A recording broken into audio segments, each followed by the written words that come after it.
That's right, Willie J. Mitchell.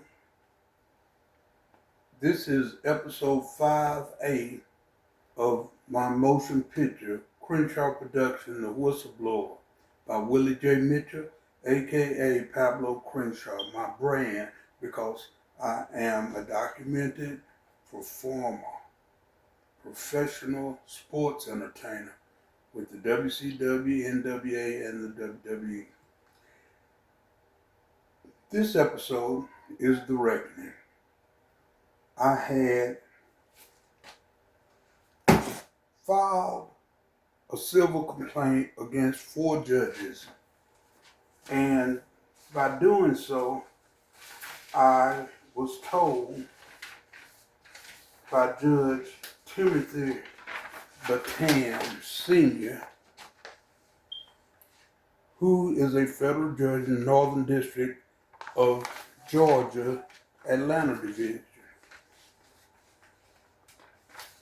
He said my complaint was frivolous against these 4 judges, Myra Dixon, Susan Edline, Craig Swall, and the 4th is J.R. Mathis.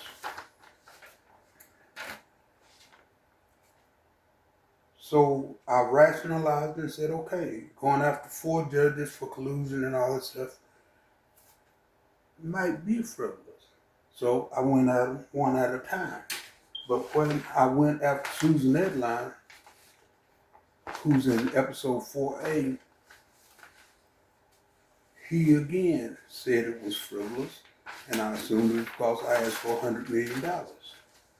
Well, let's start at the beginning. This is the first judge I went in front of, Judge Myra and Dixon. There's the case number. She is a Howard University Law School graduate, and guess what? So is my sister, Robin Charlene Mitchell, R-O-B-Y-N, who was the former assistant federal prosecutor of the Justice Department, Presidential Drug Task Force and who was picked by President Ronald Reagan. She's a compliance builder. She's a money tracker. When you launder money, she goes and gets you. Now, my case is against these 3 police officers. This is their leader, Lieutenant Jason Westcott of the Roswell Police, Aaron Johnson, and James Spivey. They're guilty. These are the agency numbers, accident number, and they're guilty of Georgia 2010 Georgia Code, Article 3, Title 16, Crimes Against the Person, Kidnapping, False Imprisonment, and related offenses, 16-5-40, Kidnapping, False Imprisonment. Judge Myra Dixon refused to look at the arrest report. She refused to listen to the 911 call, and she also refused to let my son, who was an eyewitness, testify to what he witnessed. What he witnessed was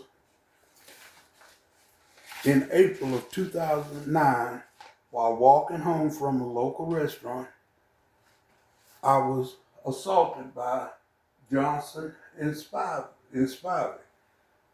They made me perform a sobriety test in the parking lot of Red Lobster as I was walking home from a neighboring restaurant. By the time I got to my apartment, I was in so much pain and sweat, and I took a shower. I still couldn't get comfortable. I was sick. I called 911 to go to the hospital. I didn't know they had followed me home. They intercepted the call. Heard a knock at the door. I go to the door. Boom, they kicked it in. I was trying to put on some pants because I got in the shower, trying to calm down and get the feeling better. I'm naked on the floor. They put me up against the wall. Next thing I know, she's in between me and the wall with my penis in her mouth, sucking it, giving me a blowjob. while James Spivey had his gun to the back of my head after he cocked it. He said, "This is a gift from Westcott, who I filed a complaint against for a car accident that a white guy ran a red light, and that's the car my son at 14 was on the passenger side when the guy ran the red light. I woke up to Jason Westcott beating me in my head with his fists. I've been treated for traumatic brain injury. So I filed a complaint against him. So now, my son witnessed what happened. He said, "Stop hurting my dad." James Bobby took that gun, pointed and said, "Shut the fuck up, sit down, I'll blow your brains out."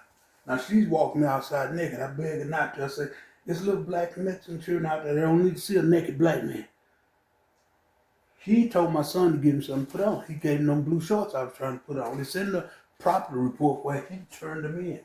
His car's right there at the front door. She said, "I'm not putting no clothes on him.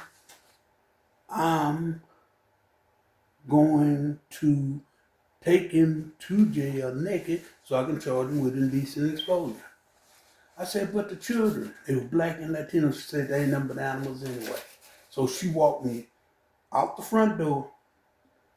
His car's at the front door. Her car's across the parking lot where all the people are gathered. His lights on, so the video camera's on, filming her taking me over to other people, grabbing my package that she had in her mouth, bent me over the car, handcuffed. Now this is gonna go fast. She took me to jail, took me to a cell, no booking, no fingerprints, nothing. 6 hours of torture. When I'm saying if the nigga die, I ain't got nothing to do with it. They rushed me to the hospital, cuffed me foot and hand, spent a whole day there. Sanders of the Roswell police wouldn't let me make a phone call. Trying to call my sister, since she's a lawyer. He didn't give a fuck. So then they took me back to jail, going on 3 days. I spent a whole day and night there. Get back to the hospital the following day. So now we're going on 4 days. Still won't let me make a phone call. I'm back in the hospital, can't foot in the cover. I say, "Man, this is the most racist shit I ever seen," because he still wouldn't let me make a phone call. Next thing I know, he said, "If we get a chance, we're going to kill you and that nigga president." I said, "Not today." I started screaming. The doctor and nurse came in. He ran out. Before they could leave the room, there's some Mexican police woman in there talking about Mr. Nice, Mr. was nigga before. "If you sign this, you can leave on your own recording." I said, "I'm waiting on the sheriff and everything." She said, "In the FBI," she said, "You don't understand. They only charge me with public intoxication." I said, "I've been locked up for 4 days. Denied a phone call. The hell?" Then I said, "I was born and raised in Mobile, Alabama. Last slave ship landed here 50 years after they abolished slavery. So the white man, give a shit about the rights when it comes to a black man in America." I said, "Take this opportunity to leave." I signed it. I said, "Nah, I'm going to call my sisters to come pick me up, my lawyer." She said, "No, we're going to drop y'all." They refused to let me make a phone call after I signed my release. Guess where she dropped me off at? She didn't take me back to my apartment where they drug me out of the nick. She took me to my sister's house at 655 Whitehall Way, Roswell, a very influential and nice neighborhood, high class neighborhood. Drug my ass out that police car. The neighbors see me going in there with police uniform on to my sister's house. This is all racist bullshit. Everybody know it. This is how you do a black man. You don't do white folks like this. So now they done humiliated me, assaulted me, and deprived me of my constitutional rights for due process.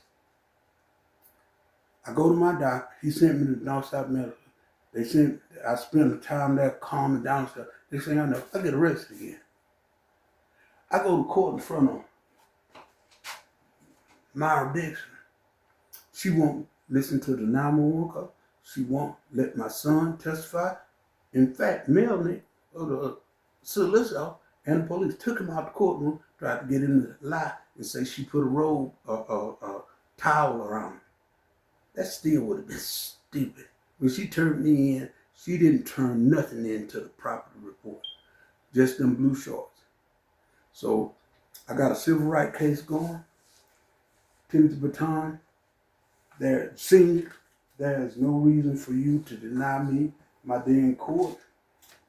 After a 10-year disqualification on my CDL, 10 years later, I could get them reinstated, but I had to go to truck driver school, graduated. But I can't get a job because of the terroristic threat from her sucking my dick and him fucking me in my ass and parading me around naked and denying me the right to make a phone call to my lawyer.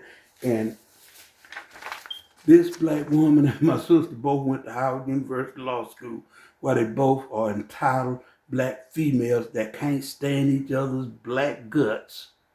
I don't give a damn about Howard University and Law School. I went to Texas A&I in Kingsville under the University of Acting program for sociology and psychology major, because sociology and psychology is impartial. We help everybody, unlike the judicial system of America. Timothy Baton, Senior, don't let this woman get away with sucking my dick.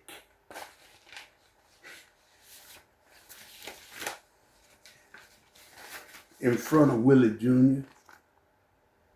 Y'all retarded and raped this little boy for the past 18 years. Now he's 33 and can't take care of himself. He's living with me. I'm taking care of him.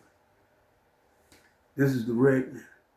This is a civil rights lawsuit, and it's not frivolous this time. It's not frivolous. Thank you.